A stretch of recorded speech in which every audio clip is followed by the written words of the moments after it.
Gramática na comunicação: ajuda ou atrapalha?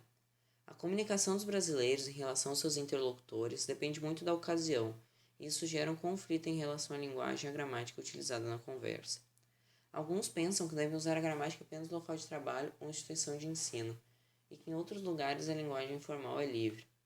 Outros pensam que a gramática não deve ser deixada de lado, independente do lugar ou situação, e que a pessoa deve sim se preocupar em usar a gramática correta. O uso da linguagem informal acaba sendo muito aprovado por parte da população, partindo do princípio de que quanto mais aproximação e de quanto maior for o seu grau de parentesco ou de amizade com essa pessoa, você tende a falar mais informalmente, principalmente se ela faz o mesmo.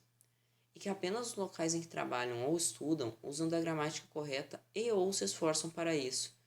e que fora dele o uso da linguagem informal é mais provável, porque dependendo da pessoa pode associar a linguagem ao trabalho, e que quando o horário do expediente termina, ela para de usar a gramática correta até que volte ao trabalho tempos depois. Certas pessoas acreditam que não se deve deixar o uso da gramática de lado, que deve-se fazer isso para agir com respeito perante as outras pessoas e que você fale usando a linguagem que é considerada mais certa, acreditando no fato de parecerem mais educadas. Essas pessoas tendem a tratar assim as pessoas que não conhecem muito bem, ou as que estão acima delas no trabalho ou instituição de ensino, e que apenas flexionam sua linguagem para falar com as pessoas mais íntimas,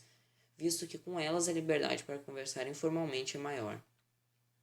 Podemos assim concluir que a opinião varia conforme cada pessoa, porque muitas vezes os conflitos em geral acontecem quando pessoas de opiniões adversas acabam se encontrando. Temos que ter mais o pensamento de que se não estamos no lugar estritamente formal, podemos sim falar informalmente, sem deixar muito a gramática de lado, facilitando assim o entendimento e a compreensão do interlocutor, diminuindo os conflitos.